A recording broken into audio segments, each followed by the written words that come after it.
Marilyn Manson.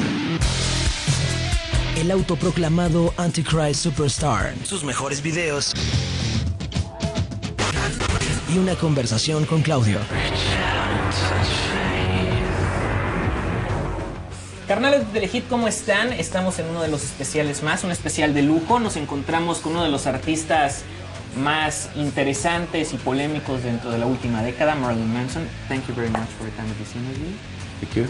So, first question, why did you decide that the cover, Personal Jesus, is going to be the first single of the album? Well, since we were doing a greatest hits, sort of a best of collection, which is hard to pick. You know, obviously you pick the singles and things like that. We were asked to do a cover, and you know, I feel like we've done a lot of covers, but it happened to be during a week when everybody was trying to convince me to change my ways, and, stop drinking and stop doing drugs and stop misbehaving. So I was hearing a lot about Jesus that week. So I thought, personal Jesus, that should be perfect.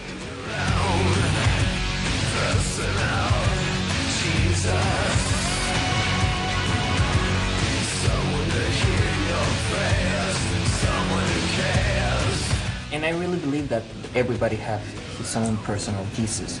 Can you describe your own personal Jesus? Well, technically, the guy who mows my lawn's name is Jesus, but that's different. Yeah. Reach out and touch faith.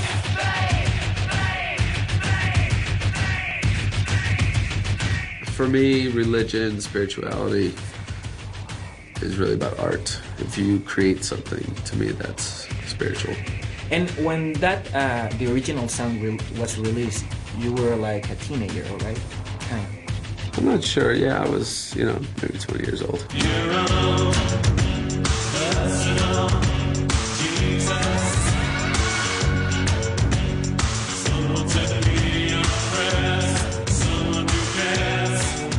Talking about those years when you were in high school and everything, you have like one of your best friends were your cousin Chad. What is like the best childhood memory that you have of you and him? Well, he accompanied me about 10 city blocks. We walked to a girl's house, and I had my KISS lunchbox filled with liquor that I stole from my grandmother. And he got drunk and passed out, and I lost my virginity. Not with him, with a girl. and also at that time, you always tried to get expelled from high school, right? Yeah. What was like the crazy thing that you did trying to expel from high school? After getting caught selling heavy metal albums to other kids, and I was sort of like a drug dealer pimp, but with candy and rock music. That combined with, I put a rubber dildo in the Bible teacher's desk.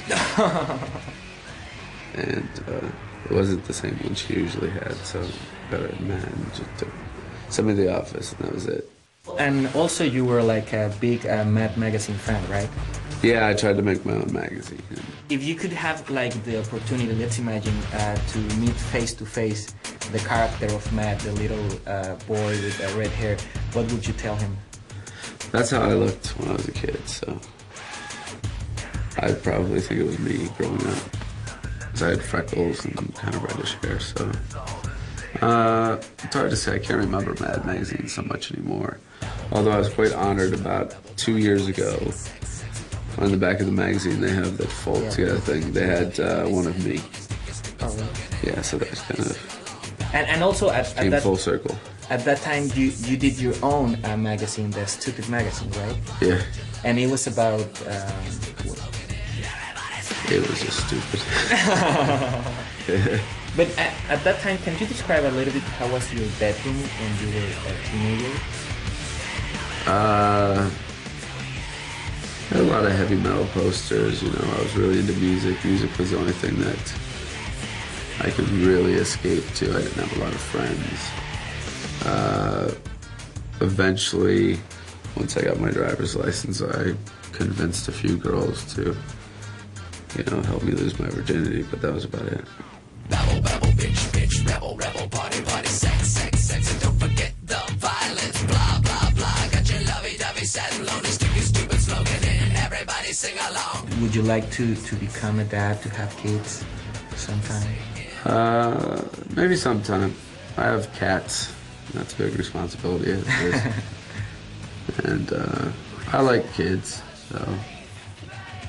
so in the new video for Personal Jesus, I wanted to kind of combine the nativity scene with politics and the idea of kissing babies. So we had a baby in the video, and baby was crying and crying and crying. And as soon as I started singing, he stopped. He just looked at me with his open eyes, and then he pissed on me. Oh, that's great. And what is like the most important thing that you want to teach your kids? I teach them to teach themselves. I think if you have a thirst for knowledge, you're going to learn this. You're going to learn more than you ever will in school. You know, people trying to teach you things, to memorize things that you may not ever need in life. It's not as good as when you get excited about an idea and you make that your thirst for knowledge, not theirs. And talking back when you were in high school and after high school, you started getting interested in music, you started having your own bands. But when did you decide to concern not just about your music, but also about your image? Well, I always hated my image when I was growing up because I didn't really fit in. So I finally kind of made that a point of not fitting in would be my thing. And I really started appreciating and feeling like my only outlet was creativity and art. So I made myself a part of that. You know, sometimes I paint a painting, sometimes I paint myself, sometimes it's a song. But it's a lifestyle for me, so that way I get to be whatever I want every day.